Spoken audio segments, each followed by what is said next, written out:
Good morning to one and all. Class 12 subject maths chapter number जो अपना 5th अभी चल रहा है, व्युत्क्रम आव्यूह तथा रैखिक समीकरण। कल अपने व्युत्क्रम जो अव्युत्क्रमणीय का क्या होते हैं, व्युत्क्रमणीय क्या होता है, कोई भी आव्यूह ए दे रखा है उसको व्युत्क्रमणीय क्या वो कब होता है। व्युत्क्रमण कब होता है? जब उस आव्यूह ए, वर्ग आव्यूह ए का determinant of A is not equal to 0। Determinant of A उस वैल्यू जो डेल्टा होती है वो डेल्टा क्या नहीं होनी चाहिए, 0 नहीं है। तो अब आव्यूह ए को अपन क्या करेंगे, व्युत्क्रम आव्यूह कहते हैं। उसके बाद अव्युत्क्रमण कब होता है? जब डिटरमिनेंट ऑफ ए की वैल्यू क्या हो जाती है, 0, तो वो अव्युत्क्रमणीय आव्यूह कहलाता है। इसके बाद सखंडज कैसे निकालते हैं? यदि कोई आव्यूह ए, वर्ग आव्यूह दे रखा है तो उसके किसी भी अवयव, जो अवयव है उन अवयवों को अपन किससे परिवर्तित कर देंगे, सखंड से परिवर्तित कर लेंगे। a11 को f11 से परिवर्तित, इस तरह से सभी अवयवों को उनके सखंडों से परिवर्तित करने के बाद जो आव्यूह मिल रहा है उस आव्यूह का क्या निकालेंगे, परिवर्त आव्यूह। तो उसका ट्रांसपोज f ऑफ ij का ट्रांसपोज निकालते हैं तो वो जो मिलता है वो उसका क्या कहलाता है, किसी आव्यूह ए का क्या कहलाता है, सखंडज, जिसको अपन एडजॉइंट ऑफ ए के द्वारा प्रदर्शित करते हैं। अब इसके बाद में अपन जो आपका आज का पॉइंट है, आव्यूह का व्युत्क्रम, किसी आव्यूह का व्युत्क्रम आव्यूह क्या आता है वो अपन देखेंगे। इनवर्स ऑफ ए मैट्रिक्स, आव्यूह का व्युत्क्रम, अपना ये पॉइंट है आज। इनवर्स ऑफ ए मैट्रिक्स, किसी भी मैट्रिक्स का इनवर्स मैट्रिक्स क्या होता है। सबसे पहले इसकी डेफिनेशन है, यदि कोई आव्यूह ए है, आव्यूह ए है जो क्या है, एक वर्ग आव्यूह है, और उसको अपन किसी दूसरे आव्यूह बी से मल्टीप्लाई कर रहे हैं। अब बी से मल्टीप्लाई करेंगे, बी भी क्या है, उसी क्रम का क्या है, वर्ग आव्यूह। यदि किसी आव्यूह ए को बी के साथ, दूसरे अन्य आव्यूह बी के साथ यदि अपन मल्टीप्लाई कर रहे हैं तो अपन को उसी क्रम का यदि आइडेंटिटी मतलब इकाई आव्यूह मिल जाए तो ए के लिए बी क्या होता है, व्युत्क्रम आव्यूह, और बी के लिए ए क्या होगा, व्युत्क्रम। तो ए के लिए बी का क्या, आई आया, और साथ में बी का ए से मल्टीप्लाई करें तो भी वो प्रॉपर्टी यूज, आपको क्या मिलना चाहिए, आई मिलना चाहिए। यदि किसी वर्ग आव्यूह ए को किसी उसी क्रम के अन्य वर्ग आव्यूह बी से मल्टीप्लाई करने पर यदि अपन को इकाई आव्यूह प्राप्त होता है तो ए के लिए बी क्या होगा, व्युत्क्रम आव्यूह होगा। उसी प्रकार बी के लिए ए भी क्या होगा, व्युत्क्रम आव्यूह। सेम टू सेम बी के लिए भी क्या, ए। तो यदि ये प्रॉपर्टी होल्ड होती है किसी आव्यूह ए के लिए तो उसको ए के लिए बी क्या होगा, व्युत्क्रम आव्यूह। ए का बी से मल्टीप्लाई किया, अपन जानते हैं आव्यूह का गुणन कैसे करते हैं, रो इनटू पंक्ति से, रो इनटू कॉलम से अपन करते हैं, आर इनटू सी से, उस वे से करेंगे और आंसर क्या आना चाहिए, उसी क्रम का इकाई आव्यूह मिल जाना चाहिए। यदि मिलता है तो ए के लिए बी व्युत्क्रम आव्यूह कहलाता है। अब व्युत्क्रम, यदि ए के लिए बी व्युत्क्रम आव्यूह है तो बी को किससे रिप्रेजेंट कर सकते हैं, ए इनवर्स द्वारा। क्या ए बी को क्या करोगे, ए इनवर्स, तो ए इंटू ए इनवर्स, उससे अपन को क्या मिला था, आई मिला था, या ए इनवर्स को ए से मल्टीप्लाई करेंगे तो क्या मिलेगा, आई। मैंने बी को किससे रिप्लेस कर दिया है, ए इनवर्स से रिप्लेस कर दिया, उसको डिनोट कर दिया। तो ए को, किसी आव्यूह ए को उसके व्युत्क्रम आव्यूह ए इनवर्स से यदि मल्टीप्लाई करें तो अपन को क्या मिलता है, आई, या ए इनवर्स को ए से मल्टीप्लाई करें तो क्या मिलता है, आई। जहां ए इनवर्स क्या है, ए का व्युत्क्रम आव्यूह, implies that A inverse A का व्युत्क्रम आव्यूह होगा। इसको बी भी कह सकते हैं या ए। तो इस तरह से अपन ने देखा किसी आव्यूह ए का व्युत्क्रम आव्यूह क्या होता है, वो प्रॉपर्टी अपन ने देख ली इस तरह से। अब इसके कुछ जो है, ये आव्यूह का व्युत्क्रम हो गया, उसके बाद इनवर्स ऑफ द आव्यूह मैट्रिक्स हो गया। इसके बाद कुछ प्रमेय है, उन प्रमेय को अपन ध्यान रखनी है, आपके बुक्स में दे रखी। जो पहला प्रमेय ये है, यदि कोई आव्यूह एक वर्ग आव्यूह ए के व्युत्क्रमणीय होने के लिए आवश्यक एवं पर्याप्त जो प्रतिबंध है वो क्या है, determinant of A is not equal to 0। यदि कोई आव्यूह ए है जो क्या होना चाहिए, व्युत्क्रमणीय होना चाहिए। व्युत्क्रमणीय कब होता है, जब उसकी सारणिक का मान डिटरमिनेंट ऑफ ए वो किसके इक्वल होना, नॉट इक्वल टू 0, उसकी वैल्यू 0 नहीं मिलनी चाहिए, तो आव्यूह क्या होगा, व्युत्क्रमणीय आव्यूह होगा। इस प्रमेय को आपको ध्यान रखना है, पहला प्रमेय जो है। अब पहले प्रमेय में जो है, यदि कुछ आव्यूह ए यदि व्युत्क्रमणीय इन्वर्सिबल है तो determinant of A is not equal to 0। Determinant of A की वैल्यू क्या नहीं होनी चाहिए, 0 नहीं होनी चाहिए। इसके बाद में यदि किसी अवयव ए का यदि व्युत्क्रम अवयव यदि अपन ए इनवर्स निकाले हैं तो ये ध्यान रखना क्या होता है, ध्यान रखना आप ए इनवर्स किसी अवयव ए का व्युत्क्रम अवयव A inverse is equal to 1 upon determinant of A into adjoint of A. बहुत इंपॉर्टेंट है, इस बात को आपको ध्यान रखना है। किसी अवयव यदि ए है और उसका यदि व्युत्क्रमणीय अवयव प्राप्त किया जा सकता है तो कब किया जा सकेगा, नंबर 1 डिटर्मिनेंट ऑफ ए की वैल्यू क्या नहीं होनी चाहिए, 0 नहीं होनी चाहिए। यदि 0 है तो 1/0 अपन जानते हैं इन्फिनिट में चला जाता है, तो उसका फाइंड नहीं कर पाएंगे। इसलिए सबसे पहले किसी अवयव ए का यदि व्युत्क्रमणीय है या व्युत्क्रमणीय होगा कि नहीं होगा, कैसे जजमेंट करेंगे, डिटर्मिनेंट ऑफ ए की वैल्यू निकालेंगे। यदि वो नॉट इक्वल टू 0 है तो अपन क्या कहेंगे, वो व्युत्क्रमणीय है। यदि व्युत्क्रमणीय है तो ए इनवर्स कैसे निकालेंगे, व्युत्क्रम किसी अवयव ए का व्युत्क्रमणीय अवयव ए इनवर्स कैसे निकालेंगे, 1 अपॉन डिटर्मिनेंट ऑफ ए। जिस अवयव ए का सारणी को बदल देंगे उसकी वैल्यू निकाल देंगे तो 1 अपॉन ये करेंगे। उसके बाद में उसका मल्टीप्लाई कैसे करेंगे, एडजॉइंट ऑफ द ए, उस अवयव ए का सखंडज अवयव। और कल अपन ने देख लिया था सखंडज अवयव कैसे निकालते हैं, तो उस तरह से अपन सखंडज अवयव निकाल देंगे यहाँ पर और उसकी वैल्यू निकाल देंगे। तो इस तरह से किसी अवयव ए का ए इनवर्स फाइंड किया जा सकता है। ए इनवर्स फाइंड, ये बहुत इंपॉर्टेंट है, ये आप चीज ध्यान रखोगे। इसके बाद में जो सेकंड प्रमेय, यदि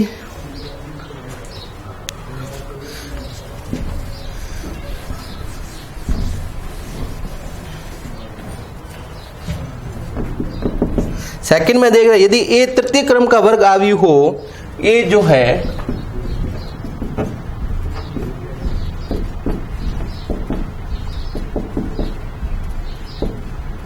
ए कितने क्रम का है, तृतीय 3/3 का है। तो A into adjoint of A is equal to determinant of A into I3 is equal to adjoint of A into, ये जो प्रॉपर्टी है सेकंड कह रहा है, यदि ए एक तृतीय क्रम का 3/3 का वर्ग अवयव है तो उस अवयव ए को किससे मल्टीप्लाई कर रहे हैं, एडजॉइंट ऑफ द ए के सखंडज अवयव। आप ए दिया हुआ है, सखंडज अवयव ए निकाल लो। तो ए को यदि सखंडज अवयव ए से मल्टीप्लाई करें तो आपको आंसर क्या मिलेगा, determinant of A into I3। Determinant of A मतलब ए की वैल्यू डेल्टा इंटू I3, 1 0 0 0 1 0 और 0 0 1, ये वैल्यू मिलेगी। या दूसरे वे से एडजॉइंट ऑफ ए को यदि ए से मल्टीप्लाई करेंगे तो भी आपको क्या मिलेगा, determinant of A into I3। इस पे बेस अपन ने क्वेश्चन किया था प्रीवियस चैप्टर 4 के अंदर, जिसमें लास्ट जो क्वेश्चन था आपका, जिसमें डेल्टा स्क्वायर की जो वैल्यू है वो एडजॉइंट ऑफ ए इस तरह से मिल रही थी। तो वो जो क्वेश्चन था वो इसी पे डिपेंड था कि ए इंटू एडजॉइंट ऑफ ए क्या होगा, determinant of A into I3 इकाई अवयव इज इक्वल टू ये जो वैल्यू है एडजॉइंट ऑफ ए इंटू ए करने से भी मिलेगी। तो इस बात को आपको ध्यान रखना है। पीछे आपके एक्सरसाइज में इस बेस पे क्वेश्चन दे रखा है जिसके अंदर ए दे रखा है, तो अपन एडजॉइंट ऑफ ए फाइंड करेंगे, फिर ए को एडजॉइंट ऑफ ए से मल्टीप्लाई करके देखेंगे तो उसकी वैल्यू जो determinant of A into I3 के फॉर्म में आ रही है। तो इस तरह से अपन वहां पर प्रूफ भी देख सकते हैं।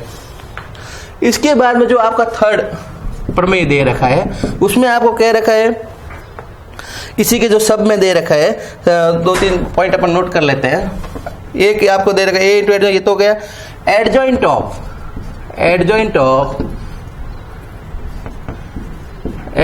Of A is equal to determinant of A की पावर n-2 इंटू ए। ये आप नोट में, ये कुछ बातें जो ध्यान रखनी है। एडजॉइंट ऑफ ए, किसी अवयव ए का क्या निकाला, सखंडज अवयव, मतलब एडजॉइंट ऑफ ए निकाला। अब आपको क्या मिल गया, एडजॉइंट ऑफ ए, ये भी एक अवयव मिलेगा। अब इस अवयव का वापस क्या निकालोगे, एडजॉइंट ऑफ ए। पहले ए का एडजॉइंट ऑफ ए निकाला, जो एडजॉइंट ऑफ ए मिला उसका भी क्या निकाला, एडजॉइंट ऑफ ए। तो ये जो वैल्यू है डिटर्मिनेंट ऑफ ए के सारणिक का मान, और उसकी कितनी पावर हो जाएगी, यदि 3/3 का है तो उसमें से 2 डाउन हो जाएगी, n-2। जितना n क्रम है, क्रम में से कितना डाउन करना है, 2, तो n-2 इंटू क्या हो जाएगा, ए क्या है आपका अवयव है। तो इस तरह से इस प्रॉपर्टी को ध्यान में रखना है। इसके बाद थर्ड जो प्रॉपर्टी है, एडजॉइंट ऑफ ए का transpose is equal to adjoint of A और उसका होल ट्रांसपोज। यदि किसी अवयव ए है और उसका क्या निकालना है, ट्रांसपोज, मतलब परिवर्तित अवयव निकालना, अवयव ए उसकी पंक्तियों को इसमें बदल रहा, तो ए की पावर क्या मिल गई, टी, मतलब ए ट्रांसपोज मिल गया। अब इस ए ट्रांसपोज का क्या निकालोगे आप, एडजॉइंट ऑफ ए, सहखंडज अवयव निकालेंगे। तो इसकी जो वैल्यू है वो किसकी इक्वल होगी, एडजॉइंट ऑफ ए, अवयव ए का यदि आप सीधा एडजॉइंट ऑफ ए निकाल लेते हैं और उसको क्या कर लेते हैं, परिवर्त, तो लेफ्ट हैंड साइड और राइट हैंड साइड आपको क्या मिलेगा, इक्वल। तो ये आपको ध्यान रखना है, adjoint of A transpose is equal to adjoint of A whole transpose. तो ये भी प्रॉपर्टी आप दिमाग में रखना, किसी क्वेश्चन में अपने अप्लाई करके इसको प्रूव भी कर सकते हैं। इसके बाद में adjoint of A B, important property है ये आपके बोर्ड के हिसाब से। एडजॉइंट ऑफ ए बी वो क्या होगा आपके, adjoint of B into adjoint of A. यदि आपको एक अवयव ए दे रखा है और जिसका गुणन किससे संभव है, बी से, और ए और बी को आपने आपस में प्रोडक्ट कर लिया, तो जो भी अवयव मिलेगा उसका क्या निकालोगे, एडजॉइंट ऑफ ए। तो एडजॉइंट ऑफ ए बी वो किसकी इक्वल होगा, adjoint of B into adjoint of A. यह ध्यान रखना है, एडजॉइंट बी पहले आएगा। यदि एडजॉइंट ऑफ ए बी दे रखा है तो पहले एडजॉइंट ऑफ बी आएगा, फिर क्या आएगा, एडजॉइंट ऑफ ए। तो इसका मतलब adjoint of A B is equal to adjoint of B into adjoint of A. इसको भी अपन के भी ए और बी अवयव लेके प्रूव अपन कर सकते हैं। इसके बाद में आपका जो प्रॉपर्टी आती है उसमें आपको थर्ड प्रॉपर्टी, प्रत्येक व्युत्क्रमणीय अवयव का व्युत्क्रम अवयव अद्वितीय होता है। प्रत्येक व्युत्क्रमणीय अवयव, यदि कोई एक अवयव ए दे रखा है और वो व्युत्क्रमणीय अवयव है, इसका मतलब implies that determinant of A is not equal to 0। यदि डिटरमिनेंट ऑफ ए की वैल्यू 0 नहीं है तो वो क्या होगा, व्युत्क्रमणीय होगा। अब यदि किसी अवयव ए का आप व्युत्क्रमणीय अवयव क्या निकाल रहे हैं, ए इनवर्स, ए का व्युत्क्रमणीय अवयव क्या होता है, ए इनवर्स। अब ये जो ए इनवर्स होगा वो एक यूनिक होगा, A inverse is equal to अद्वितीय या यूनिक। यूनिक का मतलब होता है जो आप किसी अवयव ए का जो ए इनवर्स निकाला है, मान लो उसकी वैल्यू जो भी मिली, अब उसके अतिरिक्त कोई ऐसा अवयव नहीं निकाल सकते हैं जिसको वापस ए को उस अवयव से मल्टीप्लाई करें वो ये आंसर आ जाए। इसके मतलब किसी अवयव ए के लिए यदि ए इनवर्स अवेलेबल है तो वो हमेशा क्या होगा, यूनिक, मतलब सिर्फ एक, मतलब एक जैसा एक ही अवयव होगा।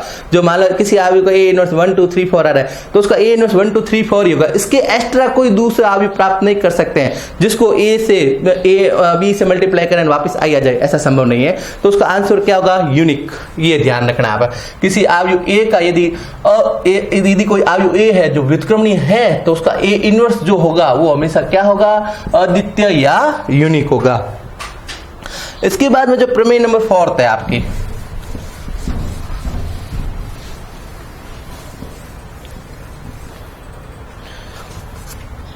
प्रमेय नंबर 4 में यदि ए और बी आपके क्या है, ए की क्रम के व्युत्क्रमणीय अवयव है, ए भी व्युत्क्रमणीय अवयव है और बी भी क्या है, व्युत्क्रमणीय अवयव है, तो ए बी का इनवर्स, ए बी का इनवर्स, अब वो भी देखो ट्रांसपोज जैसी प्रॉपर्टी वापस रिपीट होगी। ए बी, एक अवयव ए को किससे, ए और बी का वर्ग दोनों सेम ही क्रम के हैं तो ए का बी से मल्टीप्लाई संभव है।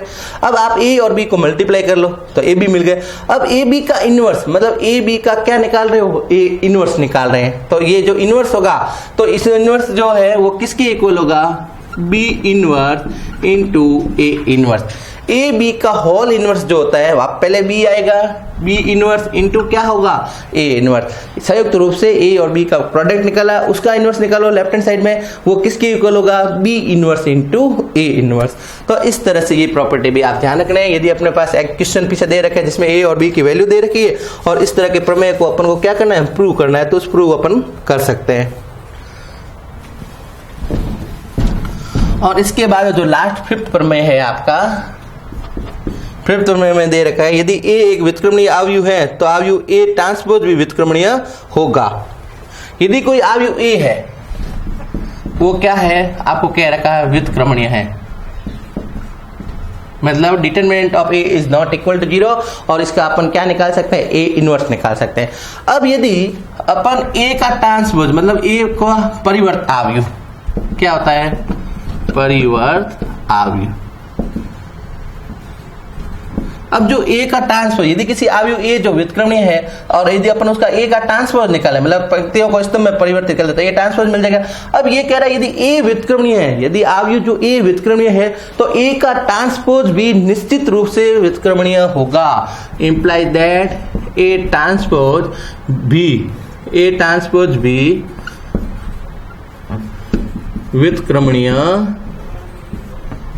होगा। यदि ए एक व्युत्क्रमणीय अवयव है तो ए का परिवर्त अवयव जो ए ट्रांसपोज होता है वो भी क्या होगा, व्युत्क्रमणीय अवयव होगा। इसका मतलब ए ट्रांसपोज का जो अपन डेल्टा निकालेंगे उसकी वैल्यू भी नॉट इक्वल टू 0 होगी, और ए जो ट्रांसपोज है उसका परिवर्त अवयव ए ट्रांसपोज का इनवर्स भी फाइंड किया जा सकता है। और इसको अपन इस तरह से लिखेंगे, इंप्लाई दैट ए ट्रांसपोज का इनवर्स, ए ट्रांसफर परिवर्त ए जो अवयव उसका परिवर्त अवयव का क्या निकलना है, व्युत्क्रम अवयव ए इनवर्स। तो ए ट्रांसपोज का इनवर्स क्या होगा आपके, ए इनवर्स और उसका ट्रांसपोज। ये प्रॉपर्टी आपको ध्यान रखनी है। किसी अवयव ए का ट्रांसपोज और उसका इनवर्स वो किसके इक्वल होगा, ए इनवर्स और उसका होल ट्रांसपोज। तो ये प्रॉपर्टी आपको प्रमेय नंबर 5 हो गए। तो इस तरह से ये जो आपको प्रमेय है वो आपको इस तरह से याद रखने हैं, और इस पे जो बेस जो है, यदि आपको पीछे क्वेश्चन दे रखे हैं उसमें आपको ये प्रमेय को आपको क्या करना है, प्रूव करना है। तो अपन ये उसके लिए पर्टिकुलर लेफ्ट हैंड साइड को प्रूव कर लेंगे और उसके बाद में राइट हैंड साइड को प्रूव करके ये इसको प्रूव कर सकता है। तो ये चीजें आपने आपको रखनी है। इसके बाद में अपन कल इसकी एक्सरसाइज देखेंगे। Okay, thank you.